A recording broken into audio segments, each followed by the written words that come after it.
Welcome to Holly's Quiet Harbor. Take a deep breath and let your mind begin to rest.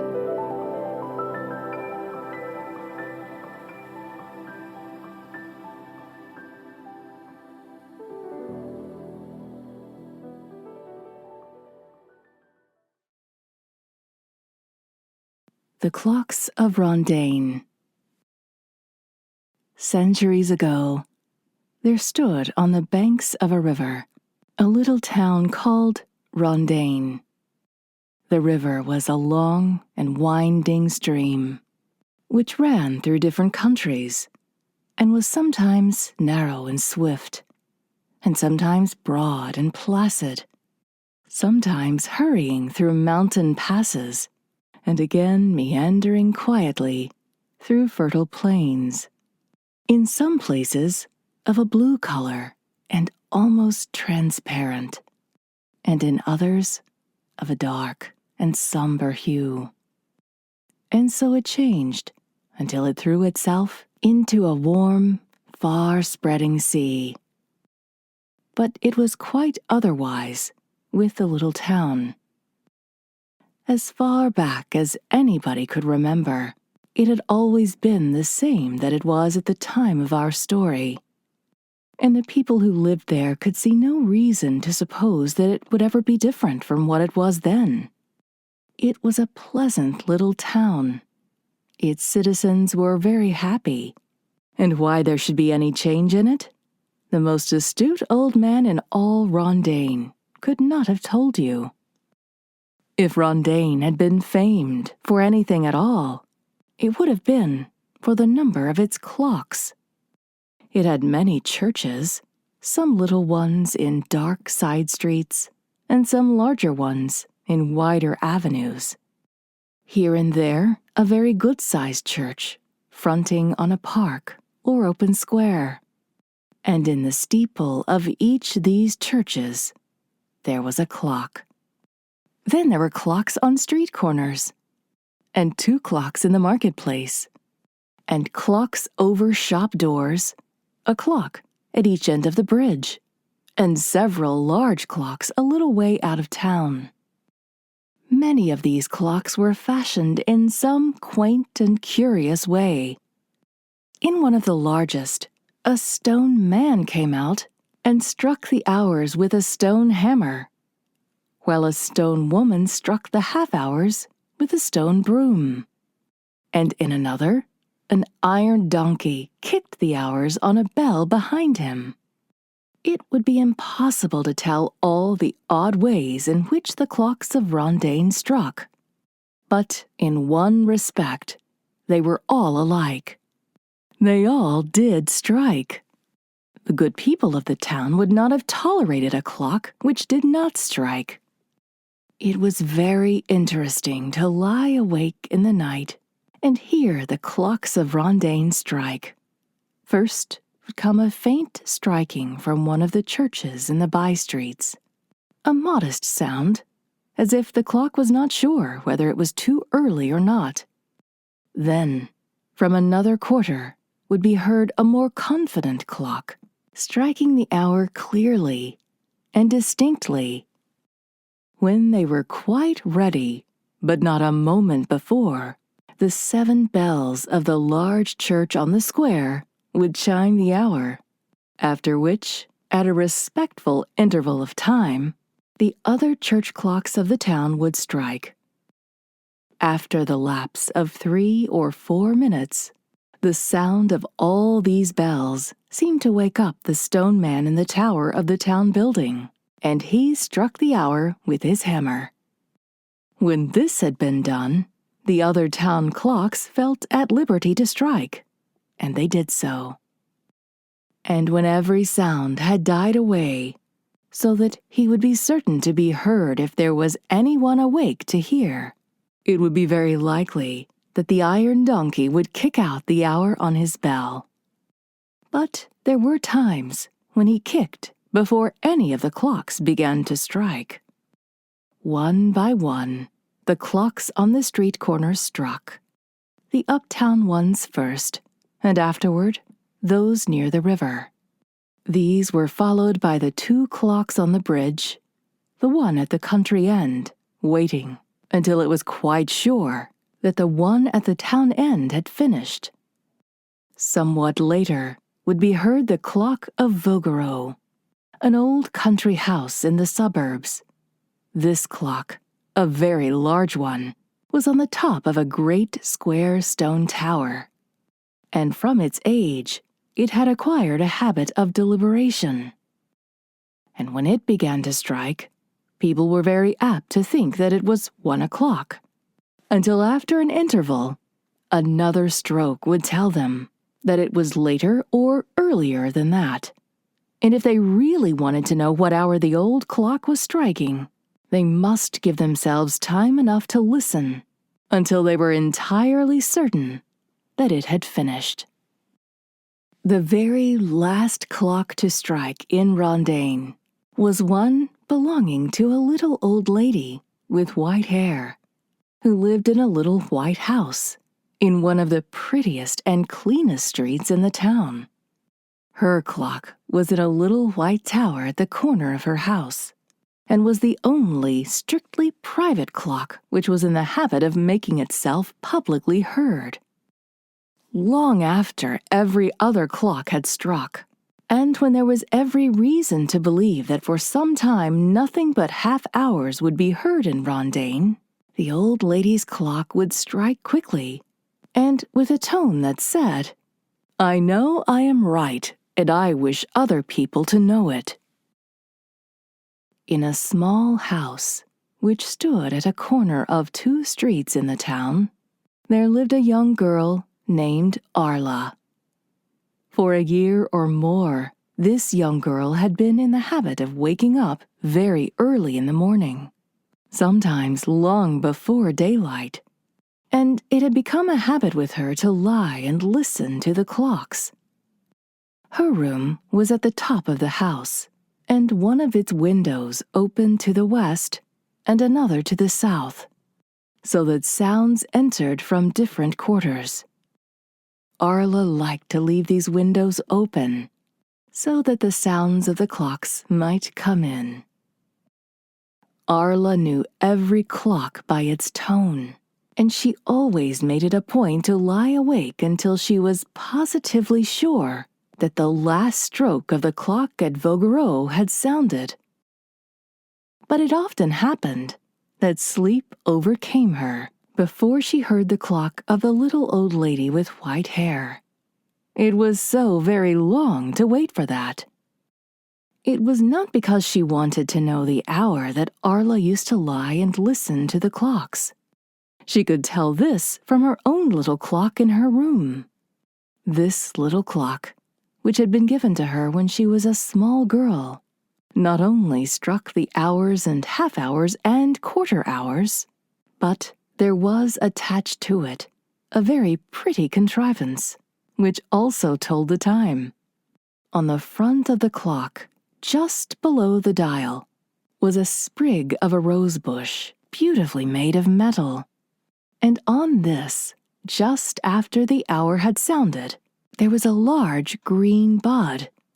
At a quarter past the hour, this bud opened a little, so that the red petals could be seen. 15 minutes later, it was a half-blown rose, and at a quarter of an hour more, it was nearly full-blown. Just before the hour, the rose opened to its fullest extent, and so remained until the clock had finished striking, when it immediately shut up into a great green bud. This clock was a great delight to Arla, for not only was it a very pleasant thing to watch the unfolding of the rose, but it was a continual satisfaction to her to think that her little clock always told her exactly what time it was, no matter what the other clocks of Rondaine might say. Arla's father and mother were thrifty, industrious people who were very fond of their daughter and wished her to grow up a thoughtful, useful woman. In the very early morning, listening to the clocks of Rondaine or waiting for them, Arla did a great deal of thinking. And so it happened on the morning of the day before Christmas, when the stars were bright and the air frosty, and every outside sound very clear and distinct, that Arla began to think of something which had never entered her mind before. "How in the world," she said to herself, "do the people of Rondaine know when it is really Christmas? Christmas begins as soon as it is 12 o'clock on Christmas Eve, but as some of the people depend for the time upon one clock, and some upon others, a great many of them cannot truly know when Christmas Day has really begun.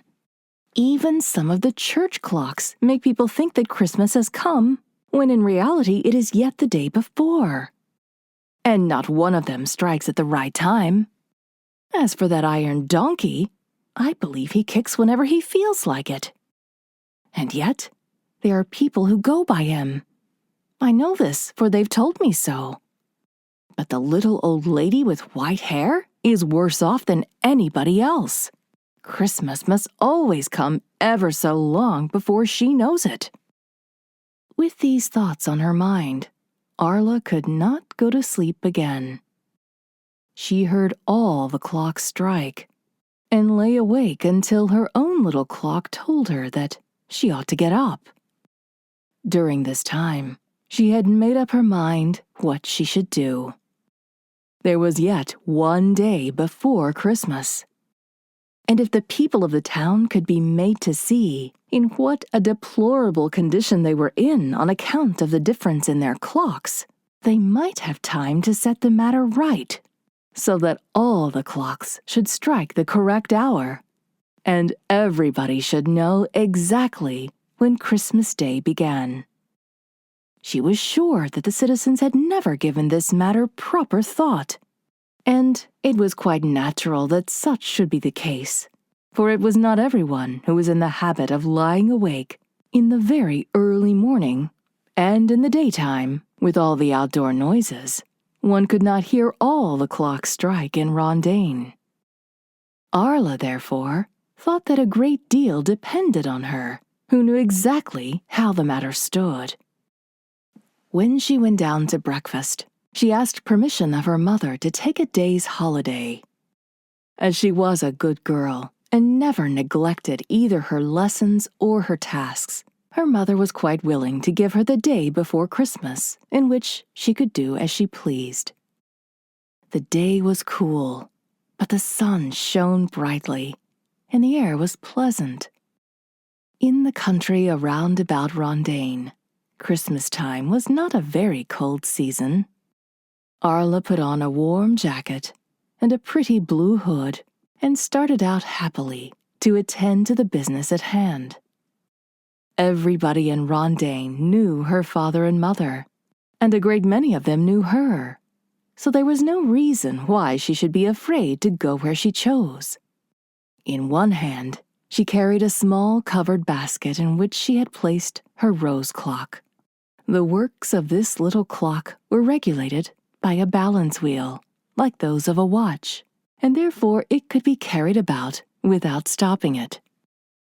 The first place she visited was the small church, at which she and her parents always attended service. It was a small building in a little square at the bottom of a hill, and to reach it, one had to go down a long flight of stone steps. When she entered the dimly lighted church, Arla soon saw the sacristan, a pleasant-faced little old man whom she knew very well. "Good morning, sir," said she. "Do you take care of the church clock?" The sacristan was sweeping the stone pavements of the church just inside the door. He stopped and leaned upon his broom. "Yes, my little friend," he said, "I take care of everything here, except the souls of the people." "Well then," said Arla, "I think you ought to know that your clock is 11 minutes too fast. I came here to tell you that so that you might change it and make it strike properly." The sacristan's eyes began to twinkle. He was a man of merry mood.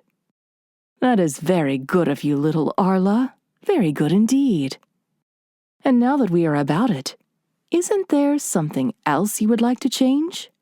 What do you say to having those stone pillars put to one side, so that they may be out of the way of the people when they come in? Or those great beams on the roof, they might be turned over, and perhaps we might find that the upper side would look fresher than this lower part, which is somewhat time-stained, as you see. Or for the matter of that, what do you say to having our clock tower taken down and set out there in the square before the church door? Then short-sighted people could see the time much better, don't you think? Now, tell me, shall we do all these things together, wise little friend?"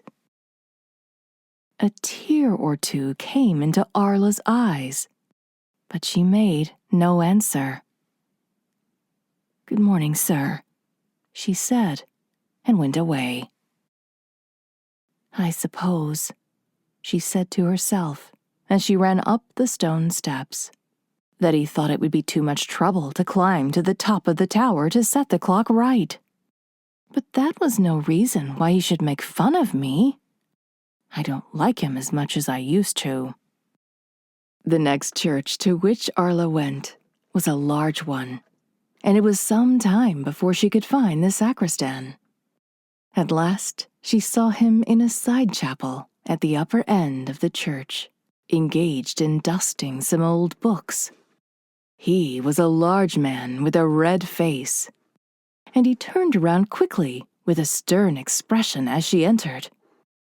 "Please, sir," said Arla, "I came to tell you that your church clock is wrong. It strikes from 4 to 6 minutes before it ought to. Sometimes the one and sometimes the other. It should be changed so that it would be sure to strike at the right time." The face of the sacristan grew redder and twitched visibly at her remark. "Do you know what I wish?" he almost shouted in reply. "No, sir," answered Arla. "I wish," he said, "that you were a boy, so that I might take you by the collar and soundly cuff your ears for coming here to insult an officer of the church in the midst of his duties.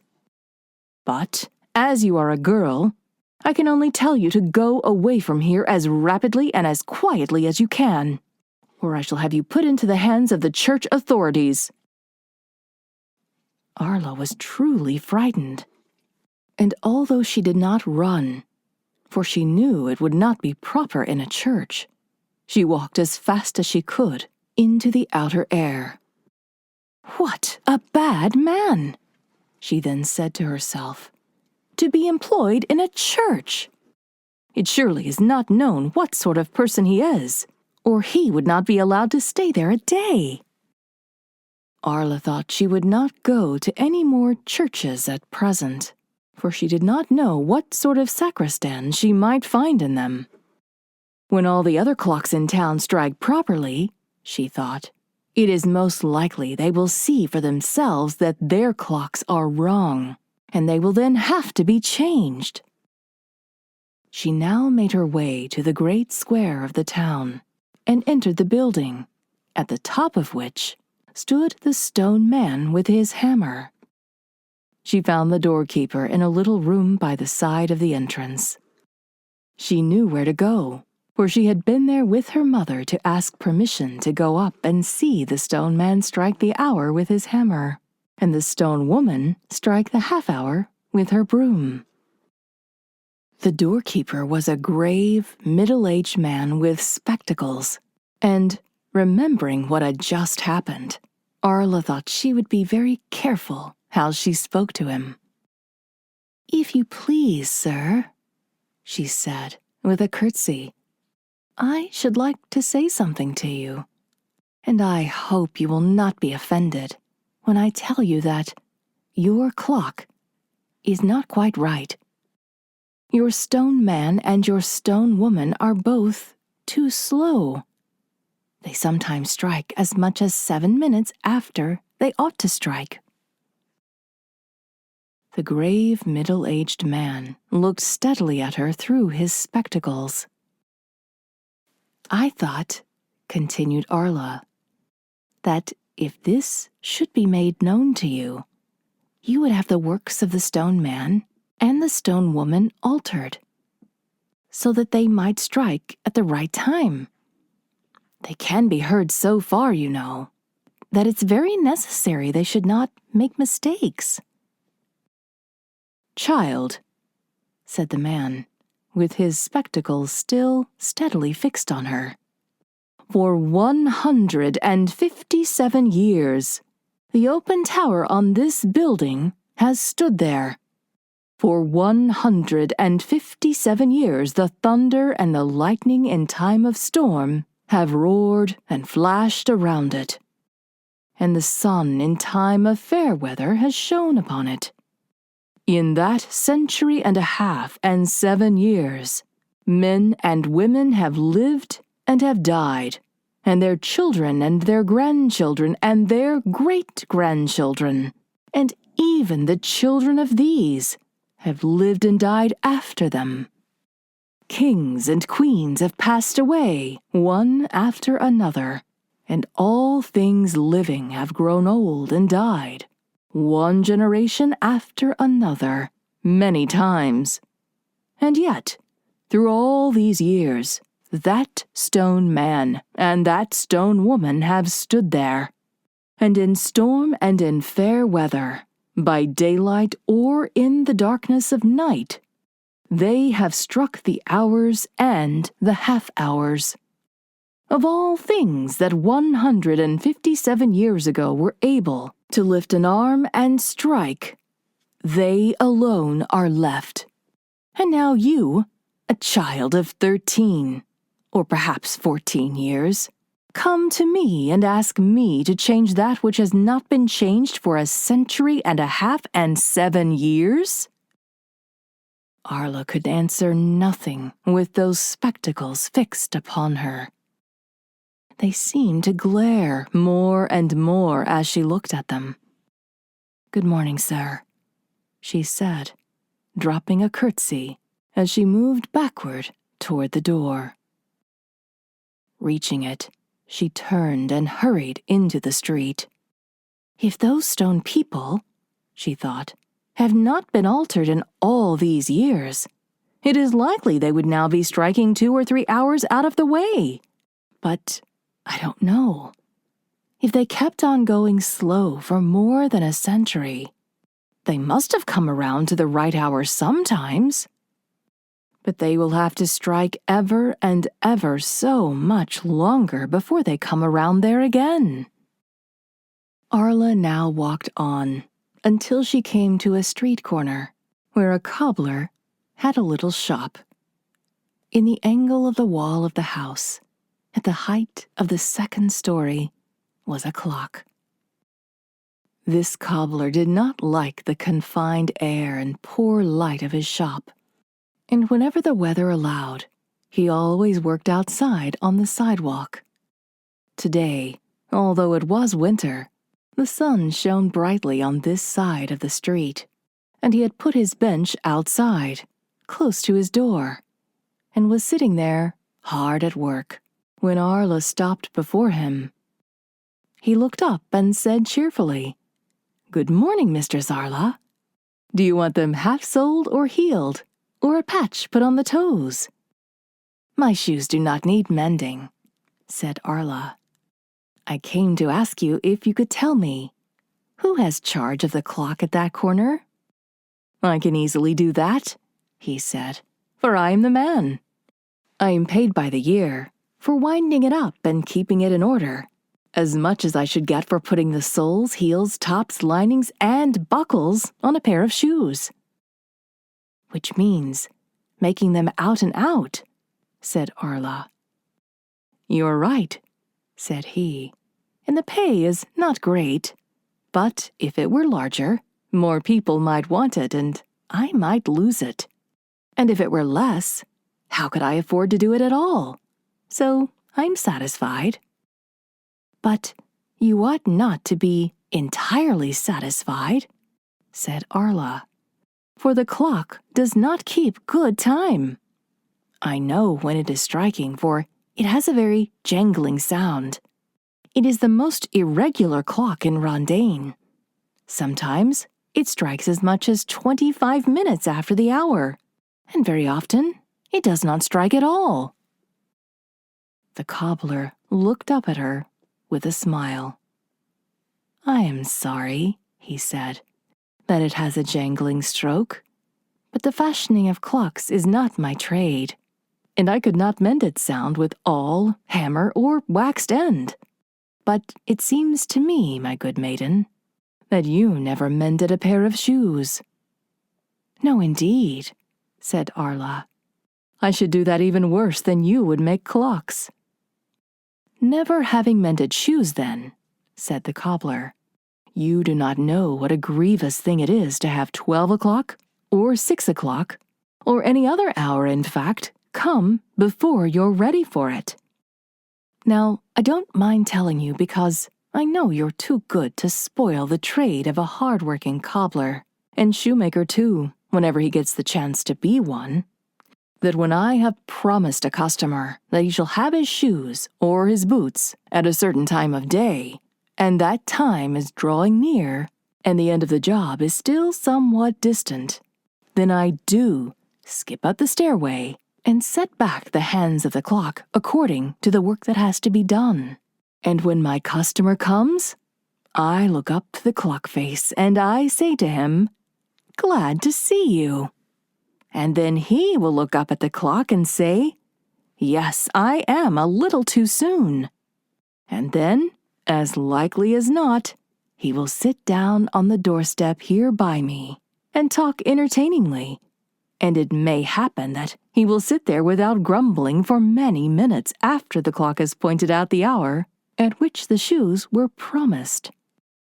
Sometimes, when I have been much belated in beginning a job, I stop the clock altogether. For you can well see yourself that it would not do to have it strike 11 when it is truly 12. And so, if my men be willing to sit down, and our talk be very entertaining, the clock being above him where he cannot see it without stepping outward from the house, he may not notice that it is stopped. This once served me very well, for an old gentleman, over testy and over punctual, came to me for his shoes, and, looking up at the clock, which I had prepared for him, exclaimed, bless me, I am much too early. And he sat down by me for 3/4 of an hour, in which time I persuaded him that his shoes were far too much worn to be worth mending any more, and that he should have a new pair, which, afterward, I made. I do not believe it is right for you to do that, said Arla. But even if you think so, there is no reason why your clock should go wrong at night, when so many people can hear it because of the stillness.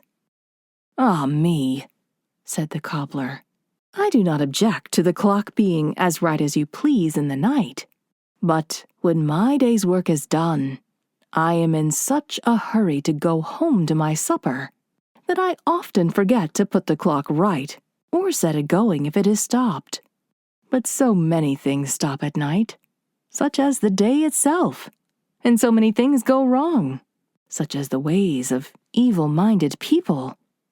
And I think you truly ought to pardon my poor clock. Then you will not consent, said Arla, to make it right? I will do that with all cheerfulness, answered the cobbler, pulling out a pair of waxed ends with a great jerk. As soon as I can make myself go right. The most important thing should always be done first, and surely I am more important than a clock.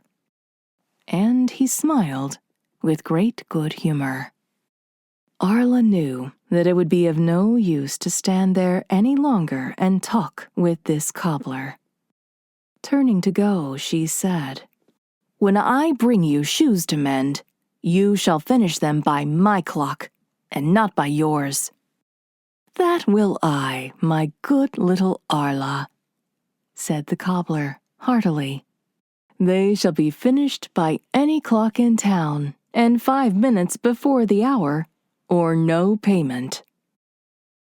Arla now walked on until she came to the bridge over the river. It was a long, covered bridge, and by the entrance sat the bridge keeper. "Do you know, sir," said she, "that the clock at this end of your bridge does not keep the same time as the one at the other end?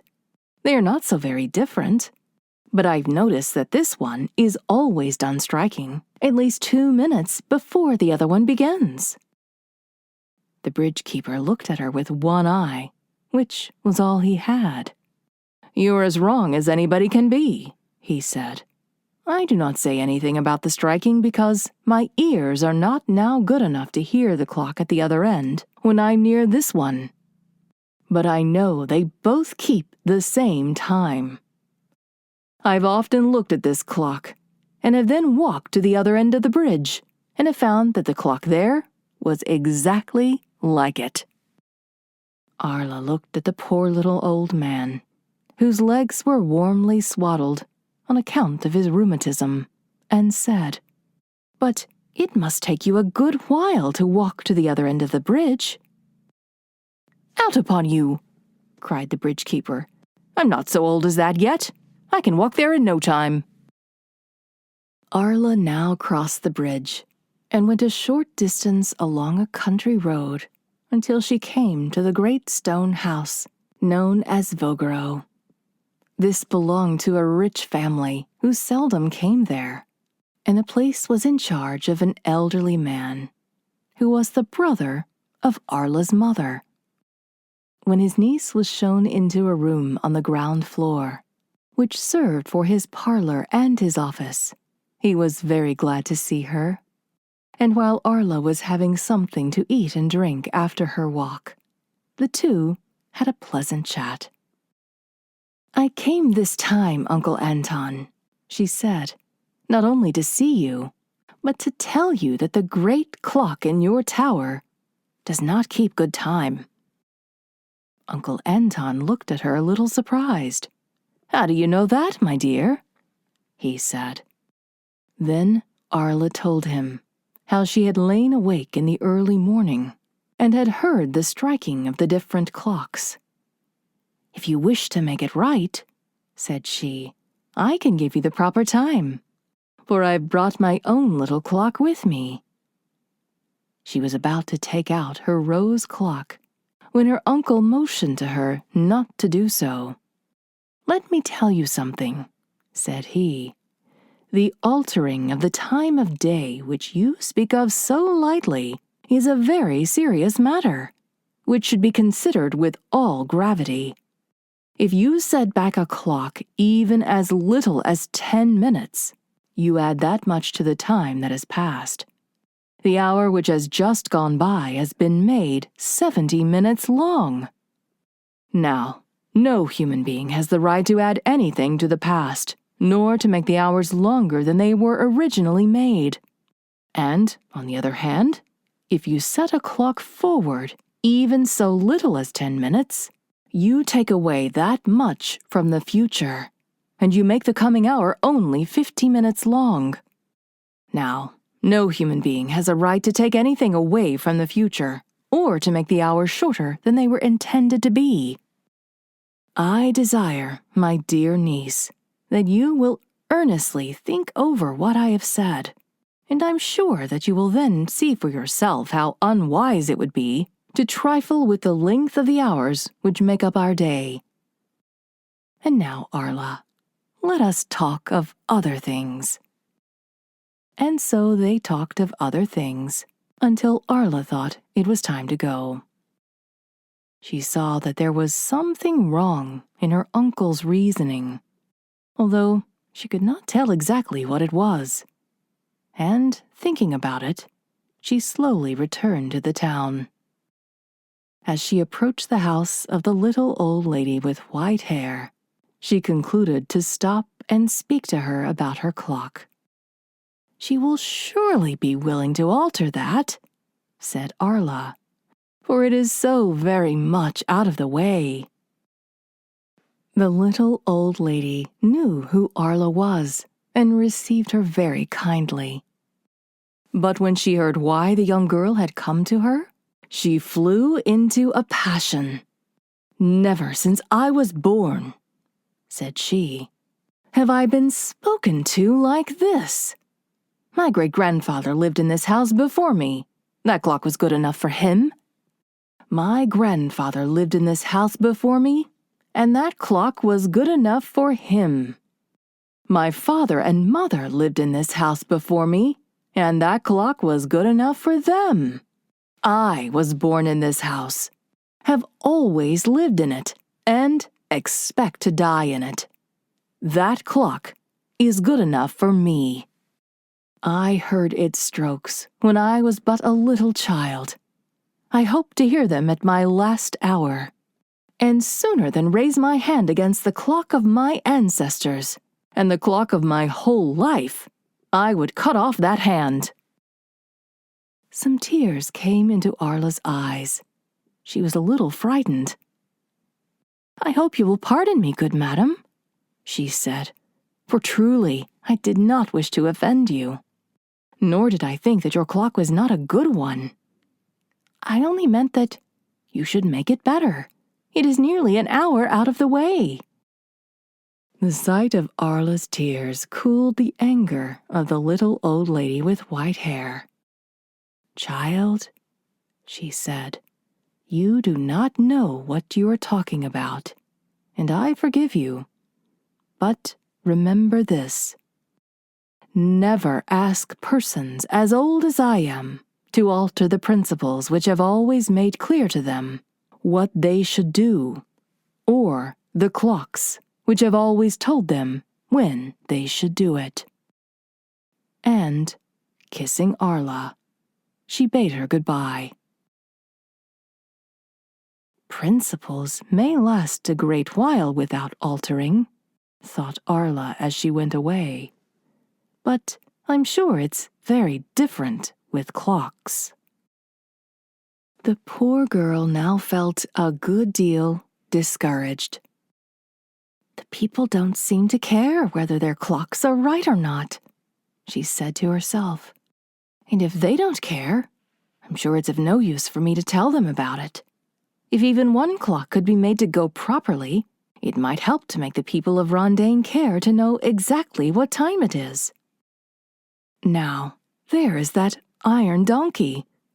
If he would kick at the right hour, it would be an excellent thing, for he kicks so hard that he is heard all over the town." Determined to make one more effort, Arla walked quickly to the town building, at the top of which was the clock with the iron donkey. This building was sort of a museum. It had a great many curious things in it, and it was in charge of a very ingenious man, who was learned and skillful in various ways. When Arla had informed the superintendent of the museum why she had come to him, he did not laugh at her, nor did he get angry. He was accustomed to giving earnest consideration to matters of this sort, and he listened attentively to all that Arla had to say. "You must know," he said, "that our iron donkey is a very complicated piece of mechanism. Not only must he kick out the hours, but 5 minutes before doing so, he must turn his head around and look at the bell behind him. And then, when he has done kicking, he must put his head back into its former position. All this action requires a great many wheels and cogs and springs and levers, and these cannot be made to move with absolute regularity. When it is cold, some of his works contract, and when it is warm, they expand. And then there are other reasons why he is very likely to lose or gain time. At noon, on a very bright day, I set him right, being able to get the correct time from a sundial, which stands in the courtyard. But his works, which I'm sorry to say are not well made, are sure to get a great deal out of the way before I set him again. Then, if there are several cloudy or rainy days together, he goes very wrong indeed, said Arla.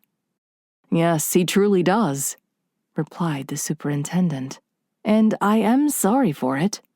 But there's no way to help it except for me to make him all over again at my own expense, and that is something I cannot afford to do. The clock belongs to the town, and I'm sure the citizens will not be willing to spend the money necessary for a new donkey clock, for, so far as I know, every person but yourself is perfectly satisfied with this one. I suppose so, said Arla with a sigh. But it really is a great pity that every striking clock in Rondaine should be so wrong. But how do you know they are all wrong? Asked the superintendent. Oh, well, that is easy enough, said Arla. When I lie awake in the early morning, when all else is very still, I listen to their striking, and then I look at my own rose clock to see what time it really is. Your rose clock? Said the superintendent. This is it, said Arla, opening her basket and taking out her little clock. The superintendent took it in his hands and looked at it attentively, both outside and inside. And then, still holding it, he stepped out into the courtyard. When in a few moments he returned, he said, I have compared your clock with my sundial, and find that it is 10 minutes slow. I also see that, like the donkey clock, its works are not adjusted in such a way as to be unaffected by heat and cold. My clock? 10 minutes slow? Exclaimed Arla with wide-open eyes. Yes, said the superintendent. That is the case today, and on some days it is, probably, a great deal too fast. Such a clock as this, which is a very ingenious and beautiful one, ought frequently to be compared with a sundial or other correct timekeeper and set to the proper hour. I see it requires a particular key with which to set it. Have you brought this with you? No, sir, said Arla. I did not suppose it would be needed. Well then, said the superintendent, you can set it forward 10 minutes when you reach home. And if tomorrow morning you compare the other clocks with it, I think you will find that not all of them are wrong. Arla sat quiet for a moment, and then she said, I think I shall not care any more to compare the clocks of Rondaine with my little rose clock. If the people are satisfied with their own clocks, whether they are fast or slow, and don't care to know exactly when Christmas Day begins, I can do nobody any good by listening to the different strikings and then looking at my own little clock with a night lamp by it. Especially, said the superintendent with a smile, when you're not sure that your rose clock is right. But if you bring here your little clock and your key on any day when the sun is shining, I will set it to the time shadowed on the sundial, or show you how to do it yourself. Thank you very much, said Arla, and she took her leave. As she walked home, she lifted the lid of her basket and looked at her little rose clock. To think of it, she said, that you should be sometimes too fast and sometimes too slow. And worse than that, to think that some of the other clocks have been right and you have been wrong. But I do not feel like altering you today. If you go fast sometimes, and slow sometimes. He must be right sometimes. And one of these days, when I take you to be compared with the sundial, perhaps you will not have to be altered so much." Arla went to bed that night, quite tired with her long walks. And when she awoke, it was broad daylight. "I do not know," she said to herself, "exactly when Christmas began. But I'm very sure that the happy day is here." "Do you lie awake in the mornings as much as you used to?" asked Arla's mother a few weeks after the Christmas holidays. "No, mother dear," said Arla. "I now sleep with one of my windows shut, and I'm no longer awakened by that chilly feeling which used to come to me in the early morning, when I would draw the bed covers close about me and think about how wrong were the clocks of Rondaine." And the little rose clock never went to be compared with the sundial. "Perhaps you are right now," Arla would say to her clock each day when the sun shone. "And I will not take you until some time when I feel very sure that you are wrong."